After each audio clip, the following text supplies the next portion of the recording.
Televisión presenta. ¿Qué tal? Son las 6:30 en la mayor parte del país. Yo soy Carlos Zúñiga y esto es Más Milenio.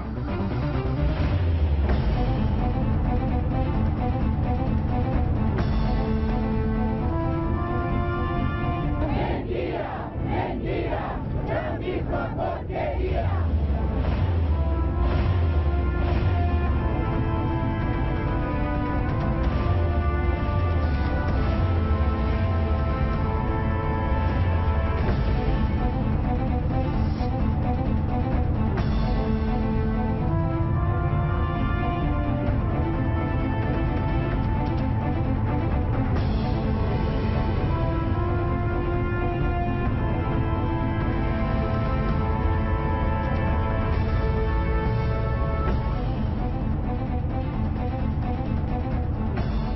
Buenas tardes, es la hora de ponerle valor a la información. Comenzamos con lo que pasó en el Senado esta tarde, donde se aprobó en lo general el Código Fiscal. Este dictamen fue aprobado con 73 votos a favor y 43 en contra. La bancada del PAN votó en contra del contenido de esta parte de la reforma al código, pues consideran que las modificaciones son dañinas para el contribuyente. De esta forma, dicen, no apoyarán más impuestos y menos en una etapa de recesión, lo que han dicho en las últimas semanas. Del lado del PRD, la senadora Dolores Padierna dijo que la reforma tiene claroscuros, pues moderniza y simplifica la fiscalización, pero tiene conceptos negativos para el contribuyente. No estamos de acuerdo y que los senadores de Acción Nacional votaremos en contra la próxima semana, por lo que al igual que se pretende recaudar los mismos y de todos los mecanismos referentes a la reforma impositiva propuesta por el Ejecutivo y vulnera la estabilidad y patrimonio de los ciudadanos. Por ello, la fracción parlamentaria a la que hoy represento se pronuncia en contra de dicho ordenamiento, porque insistimos en que las diversas modificaciones propuestas atentan no solo contra el patrimonio de los contribuyentes, sino que también restringen y vulneran los derechos y principios tributarios consagrados en nuestra Constitución. Mientras, el coordinador de los senadores del PRD, Miguel Barbosa, informó que su partido propondrá aplicar el impuesto especial a tasa única a los consorcios y quien tenga mayores ingresos para que sus contribuciones se ajusten a un 5%. Él está aclarando la información que le dimos a conocer el día de ayer sobre estos hechos. Pero sin más ni más, vamos en vivo hasta el Senado de la República con el senador del Partido de la Revolución Democrática, Miguel Barbosa, coordinador de esta fracción parlamentaria. Senador, ¿cómo está? ¿Me escucha? Hola Carlos, buenas tardes.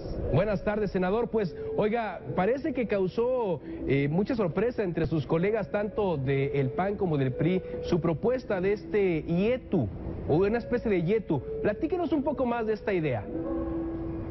Bueno, primero no es un impuesto que no exista en otros países. Ajá. En nuestros socios comerciales, países socios comerciales existen, Estados Unidos existe.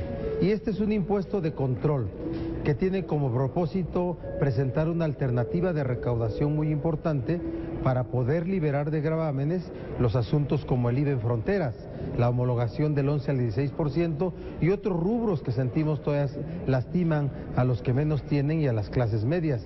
Así es que una vez que hacemos la propuesta de eliminación de gravámenes, también hacemos la propuesta recaudatoria y es lo que estamos haciendo en este caso. Oiga, senador, pero usted ya había dado a conocer este tema, o vaya, ya lo había cabildeado entre sus colegas, porque hoy en la mañana, en las entrevistas con Azucena Oresti, tanto Héctor Larios, el senador del PAN, como el senador del PRI, presidente de la Comisión de Hacienda, José Fresco Yunes, pues decían que no sabían nada, vaya, hasta decían prácticamente que era una ocurrencia.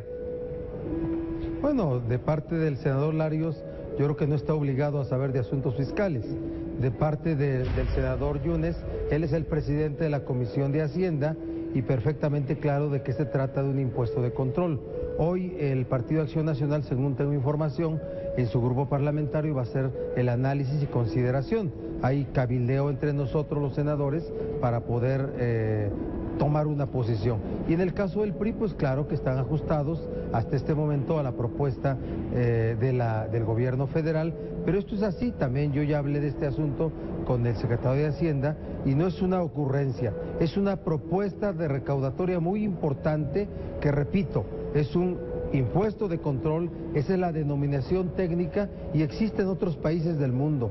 En Estados Unidos hay un impuesto que se llama así, como te lo voy a decir, sí, impuesto en contra de la riqueza excesiva, ¿sí? Entonces estamos haciendo propuestas nosotros y debo decirte como adelanto que hemos estado hablando con los grupos parlamentarios y lo que te puedo asegurar es que se van a regresar algunas cosas a la Cámara de Diputados que venían como debilidades en el dictamen. Por ejemplo, venden capítulos nuevos de transparencia, de rendición de cuentas, de austeridad, un conjunto de cosas, y estamos hablando de aumentar impuestos en el tema el impuesto sobre polisacáridos, que se ha dado a llamar contra la comida chatarra, ¿sí? Porque eso sí viene así en el dictamen. Sí, claro. Y también queremos salvar el mayor porcentaje para las deducibilidades de las prestaciones de los trabajadores. Estamos hablando también de que no se graben las convenciones, la organización de convenciones, de los cuales la Ciudad de México tiene un importante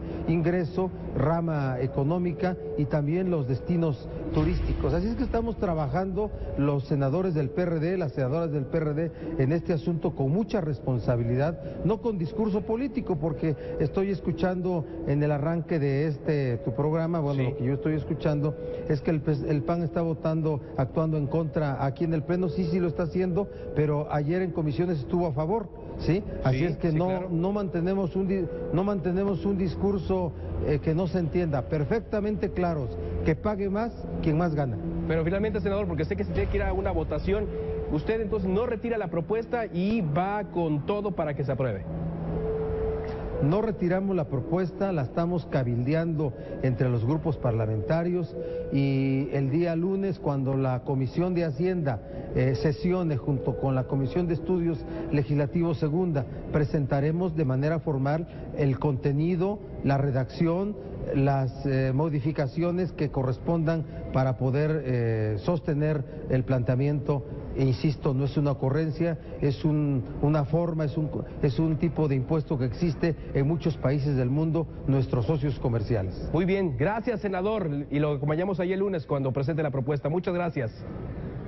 Gracias, Carlos. Buenas tardes. Buenas tardes, el senador Miguel Barbosa, coordinador de los legisladores del PRD en el Senado. Justamente ahí el PAN en el Senado anunció que analizará esta propuesta del PRD, pues no se trata de un nuevo gravamen, sino un impuesto de control, como nos decía el senador Barbosa, que busca compensar los 19,000 millones de pesos que se espera captar con la homologación del IVA en las fronteras. Necesitamos revisarlo, acuérdate que pues, es un tema fiscal, están 6 fiscalistas en nuestro grupo parlamentario, por supuesto sería lo ideal tener un condicionamiento respecto al IVA en la frontera, pero lo tenemos que revisar con el grupo parlamentario para poder tener una posición al respecto. La idea es compensar los 19,000 millones que pretenden recaudar con IVA en frontera con un impuesto que también le dé los 19,000 millones y se equilibre la balanza. Yo, honestamente, creo que el gobierno trae un discurso muy falso. Por ejemplo, de pronto te dicen, es que ya le abrieron un boquete al paquete fiscal y ya dejamos de recaudar 10,000 millones, ¿cómo nos los van a dar? ¿Y quién te dijo que ocupabas esos 10,000 millones? Boquete fiscal es de lo que hablan los senadores, y de alguna manera tendrán que buscar estos impuestos para que ese boquete quede tapado, cuando menos en una parte. El lunes, como nos decía el senador Barbosa, es cuando se van a presentar formalmente estas propuestas dentro del paquete fiscal que estarán discutiendo, y otras como de transparencia y rendición de cuentas. Ahí estaremos para llevarles la información. En la Cámara de Diputados también hubo votación al día de hoy. El Pleno del Congreso aprobó en lo general la reforma constitucional para crear la pensión universal y el seguro de desempleo, que incluye esta propuesta enviada por el presidente Enrique Peña Nieto, la cual anunció a principios de septiembre. Ahí estuvo Fernando Damián. Fernando, ¿cómo estuvo la votación? Buenas tardes. ¿Qué tal, Carlos? Muy buenas tardes. Te saludo desde el Palacio Legislativo de San Lázaro, donde esta tarde avanzó ya el proyecto de reformas para elevar a rango constitucional la pensión universal para adultos mayores de 65 años. Se trata de una parte de la reforma hacendaria que en septiembre pasado propuso al Congreso de la Unión el presidente Enrique Peña Nieto.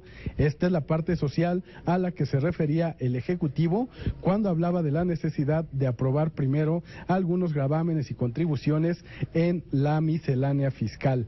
¿De qué se trata la pensión universal para adultos mayores?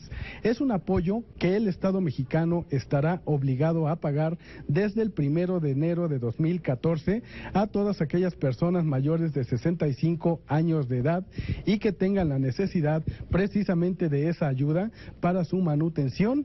En este sentido, los montos, las condiciones, pues se tendrán que determinar en una legislación secundaria que sobrevendrá a la aprobación de la reforma constitucional, tanto en el Senado de la República, a donde esta tarde se turnó el proyecto, como en la mitad de las legislaturas locales.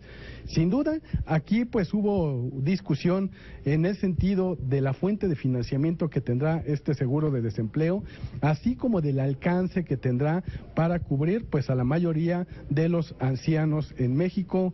Los perredistas, por supuesto, presumieron esta reforma constitucional como un logro del gobierno del Distrito Federal que desde la administración de Andrés Manuel López Obrador pues instituyó aquí en la capital del país. Sin embargo, pues todavía hay dudas, hay cuestionamientos y sobre todo están pendientes de resolver los detalles, Carlos, como te decía, en la ley secundaria que se tendrá que discutir posteriormente en la Cámara de Diputados y en el Senado de la República. Bueno, por lo pronto ya este avance está presente. Y gracias, Fer. Muy buenas tardes, seguimos pendientes. Buenas tardes, Fernando Damián, desde la Cámara de Diputados. También ahí en la Cámara de Diputados se aprobó esta convocatoria para la selección de los 5 consejeros del IFE que se van a fin de mes, incluyendo al consejero presidente y al relevo de Sergio García Ramírez, quien dejó vacante su puesto desde el mes de febrero, con 388 votos a favor.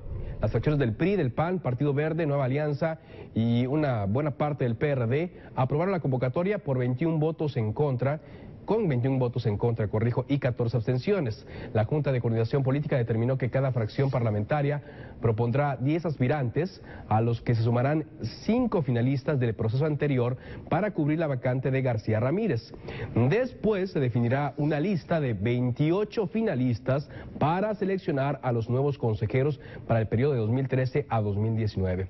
Los consejeros que se van son el presidente Leonardo Valdés, Macarita Elizondo, Alfredo Figueroa y Francisco Guerrero. Ellos concluyen cuando termine octubre su periodo para el cual fueron electos. Y ya dijo de todas maneras Manlio Fabio Beltrones que si bien ya lanzan la convocatoria, no les corre la prisa, y ellos se tomarán su tiempo para definir al resto de los consejeros que faltan.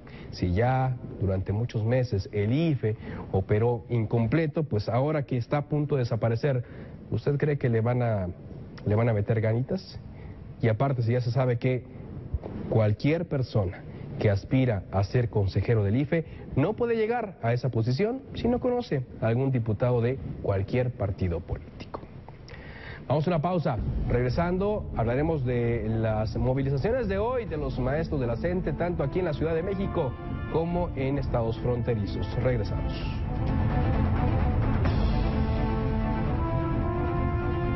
Al éxito.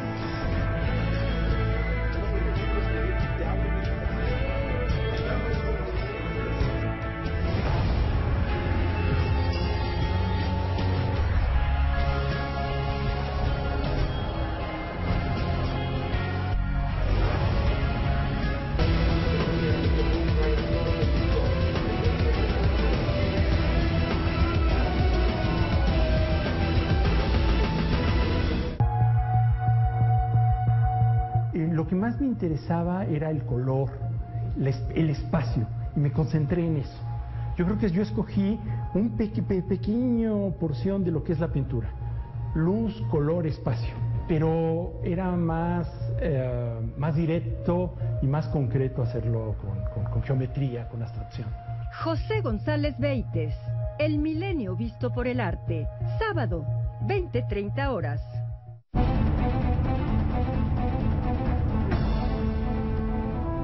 Este jueves, maestros de la CENTE volvieron a marchar sobre Paseo de la Reforma. En este momento se encuentran concentrados frente al Senado de la República, donde bloquearon algunos carriles los carriles centrales. Sin embargo, los granaderos los replegaron para que se concentraran únicamente en el carril lateral con dirección hacia Polanco. Es algo que no habían hecho y está ocurriendo desde hoy por la mañana, cuando los maestros se habían también manifestado frente a la Bolsa Mexicana de Valores. Elementos del agrupamiento de granaderos custodiaron la protesta y permitieron que los maestros únicamente ocuparan un carril de la lateral de paseo de la Reforma, de tal manera que no se interrumpió totalmente la circulación en este punto. Digo, ¿qué les costaba hacerlo antes? Bueno, claro, antes, estoy hablando de unas 3 semanas atrás, los maestros eran más. Hoy eran cerca de unos 800 y es más fácil controlar y replegar a una cantidad así. Pero bueno, no todo es miel sobre hojuelas. Cuando los maestros regresan a su campamento, al Monumento a la Revolución, bloquean ahora sí los carriles centrales y la circulación se suspende. En la manifestación de hoy por la mañana frente a la Bolsa, los maestros hablaron sobre la denuncia de comerciantes instalados cerca del Monumento a la Revolución de que hay maestros que le están pidiendo su cuota para el magisterio. No, totalmente falso. Mira, yo lo que quiero aclarar, porque hay toda una campaña de infamias. Es decir, en algún momento dicen una cosa, en otro momento inventan otra. Es decir, han inventado desde que nos solventaban el plantón con dinero hasta que varios de nosotros ganamos sueldos estratosféricos. Nosotros los maestros ahí del plantón somos muy precisos y muy claros. Otros hemos estado ahí de manera organizada. Más bien hemos sido los que hemos tratado de correr a la gente que llega infiltrada, que quiere desestabilizar el plantón. De hecho, ahorita los grandes empresarios lo que van a empezar a hacer es a denostar el movimiento, y lo van a empezar a denostar en la parte más baja, que son cortinas de humo que van a empezar a buscar a manera de denostar este movimiento, pero este movimiento no se va a prestar a esto. ¿Sí? Si así fuera como se hizo la denuncia ayer, pues que lo estuviera demostrando, no ante el espacio que corresponde y ante quienes lo pidieron, porque digo, este movimiento hemos sido muy inteligentes y muy precavidos en cuestiones de estrategias y no podemos caer en esa contradicción. En Lázaro Cárdenas, Michoacán, los maestros afiliados a la CENTE bloquearon los accesos al puerto. La movilización inició con una marcha en la autopista Siglo XXI, donde impidieron el paso de camiones de carga y solo permitieron el acceso a autos particulares. Luego de marchar por más de 5 kilómetros, tomaron la caseta de cobro de Feliciano con dirección a Iztapas y Guatanejo en Guerrero. El contingente llegó a las oficinas de la administración portuaria, donde los esperaban ya integrantes de la 10ª Zona Naval. Luego de un breve diálogo, los maestros concluyeron su manifestación. Llama la atención lo que ocurre en Lázaro Cárdenas, porque ayer en Michoacán se reportó que integrantes de la CENTE fueron a oficinas del INEGI, del Instituto Nacional de Estadística, Geografía e Informática, y quemaron papelería del censo que ordenó la Secretaría de Educación Pública para conocer número de alumnos, maestros y planteles. Y de esta manera los maestros pues están radicalizando en ciertos puntos, eso sí, sus manifestaciones contra la reforma educativa, que a estas alturas uno se pregunta, ¿para qué lo hacen si ya la reforma constitucional fue aprobada, las leyes secundarias también, y se supone que ya publicada en el Diario Oficial de la Federación, esta reforma educativa está prácticamente en marcha? Mientras en Zacatecas, los maestros realizaron una marcha por el centro histórico para pedir al gobernador Miguel Alonso Reyes una mesa de diálogo para elaborar una propuesta estatal de ley de educación estatal que pueda reemplazar a la reforma federal. Mientras en Oaxaca, también integrantes de la sección 22 bloquearon los accesos principales a la refinería Antonio Dovalí Jaime de Pemex en el puerto de Salina Cruz por más de 4 horas. En Chiapas, integrantes de las secciones 7 y 40 de la CENTE tomaron 23 alcaldías y cerraron los puentes fronterizos con Guatemala. También tomaron la caseta de cobro de Arriaga y anunciaron que continuarán con sus movilizaciones en oposición a la reforma educativa. También tuvimos información de que en Baja California, en Tijuana, los maestros hicieron movilizaciones. Ya que estamos en la frontera, le contamos que en Ciudad Juárez, esta tarde al menos 42 personas resultaron lesionadas, 11 de ellas se reportan de gravedad después de que explotó una caldera en una empresa, en una maquiladora denominada Blueberry. Esto provocó que cayera el techo de un segundo piso. Esta empresa se ubica en el Parque Industrial Benito Juárez, se dedica a la fabricación de dulces. El accidente ocurrió en el módulo 8 del edificio. Hace un momento llegó el presidente municipal, Enrique Serrano, para conocer de primera mano qué fue lo que pasó en ese lugar. El alcalde informó que todos los heridos fueron llevados a diferentes hospitales para ser atendidos. Vamos a Ciudad Juárez con Fernando Mota, director de Protección Civil de Ciudad Juárez. Fernando, buenas tardes, gracias por tomar esta llamada para Más Milenio. ¿Qué es lo último que le reportan de este incidente? Buenas tardes. Muy buenas tardes. Bueno, pues lo que podemos reportar es de que por desgracia tenemos ya una fatalidad. Una persona quedó atrapada en el interior y después de haber extinguido totalmente el incendio, pues ya la hemos localizado. Desgraciadamente tenemos que lamentar la pérdida de una vida, cosa que pues nos llena de pesar y lamentamos mucho que hayamos tenido que contar con este evento, porque llevábamos lesionados, aunque serios, aunque graves, pues eran exclusivamente eso, lesiones.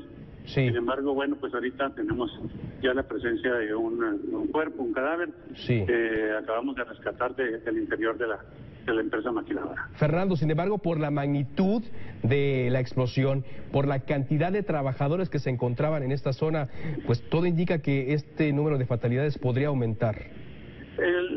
Tenemos la esperanza de que no ocurra así.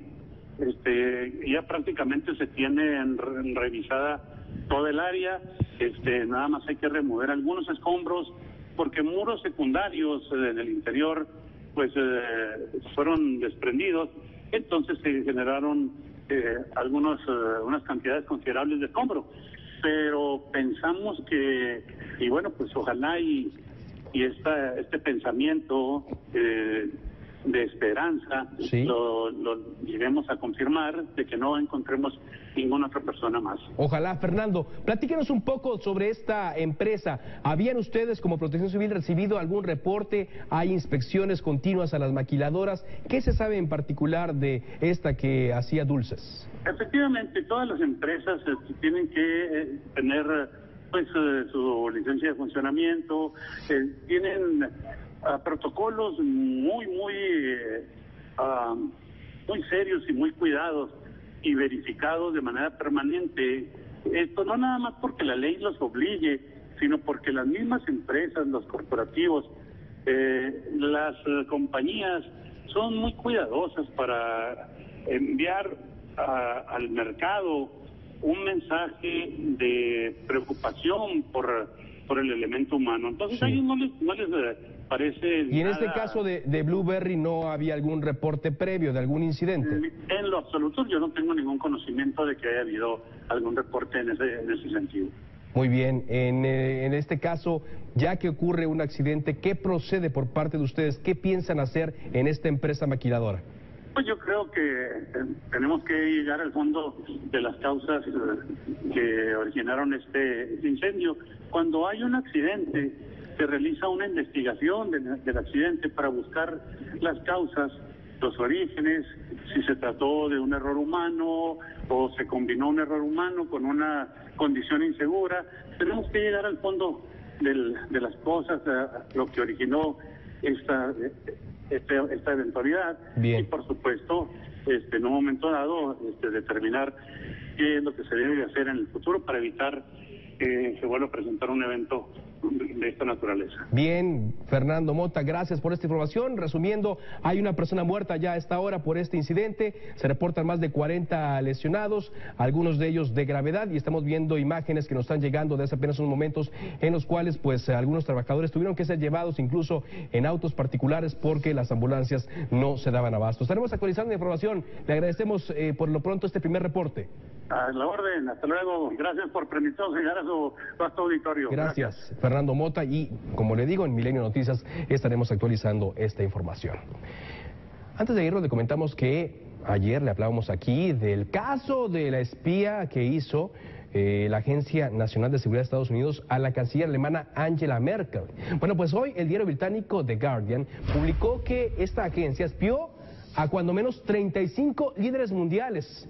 Esto partiendo de un documento filtrado por el exagente Edward Snowden en el memorándum fechado en 2006 más bien, y que no detalla la identidad de estos líderes. La Agencia Nacional de Seguridad invita a funcionarios federales, incluidos los de la Casa Blanca y del Pentágono, a compartir sus contactos para poder añadir los números de teléfonos de políticos extranjeros. Fíjese, para añadirlos a sus sistemas de vigilancia. ¿Sí? Bueno, tienes tú el teléfono de Peña Nieto, pásamelo. Tienes tú el teléfono de Dilma, pásamelo. Tienes tú el teléfono de Angela Merkel, pásamelo. Y así ir sumando números a los cuales espiar. De acuerdo con el informe, un solo funcionario entregó a la agencia cerca de 200 números, incluyendo los de los 35 líderes mundiales que no se conoce su identidad. Bueno, ya se conoce a Peña Nieto y Calderón, bueno, el de México, Alemania, Brasil, cuando menos, y también el de Francia. Entonces, los otros 31, híjole, seguramente algunos están mordiendo las uñas en estos momentos. Según esta documentación, la Agencia Nacional de Seguridad habría tenido pues el teléfono de Angela Merkel, lo había tenido conectado, intervenido, desde 1999. Era un teléfono Nokia 63 y el Nokia 71 que comenzó a utilizar en 2009, interrumpiéndose el espionaje solamente cuando, a raíz del primer escándalo de espionaje, el número telefónico de Angela Merkel fue eliminado. Desde entonces la canciller se comunica a través de un BlackBerry con un nuevo número que, según esto, no ha sido espiado. Angela Merkel habló por teléfono al presidente Barack Obama para exigir una explicación, le decíamos desde ayer, del supuesto espionaje en su contra. Hoy, a su llegada a la cumbre de jefes de Estado y de Gobierno de la Unión Europea, Merkel aseguró que a los amigos no se les espía. Ich habe, seitdem wir über die NSA sprechen, auch immer wieder gegenüber dem amerikanischen Präsidenten deutlich gemacht, Ausspähen unter Freunden, das geht gar nicht, aus dem Interesse für die Bürgerinnen und Bürger in Deutschland. Da geht es nicht vordergründig um mich, sondern da geht es vor allen Dingen um alle Bürgerinnen und Bürger. Wir brauchen Vertrauen unter Verbündeten und Partnern und solches Vertrauen muss jetzt wieder neu hergestellt werden. Und darüber gilt es nachzudenken, was brauchen wir, welche Datenschutzabkommen brauchen wir, welche Transparenz brauchen wir. Wir stehen zwischen den Vereinigten Staaten von Amerika und Europa. Vamos a ver rápidamente este video que comenzó a circular hoy, donde artistas, periodistas, intelectuales y otros personajes estadounidenses están en contra del espionaje de la Agencia Nacional de Seguridad. History tells us we need to watch the watchers. And in the surveillance state, democracy itself is dead. It makes a mockery of our system of government, which is based on the notion of independent branches of government, including a fourth estate, the press. A free society should not have secret laws. It doesn't have to present this false trade-off between security or privacy. We need to bring NSA activity from the shadows into the light of day. We need to end mass, suspicionless surveillance.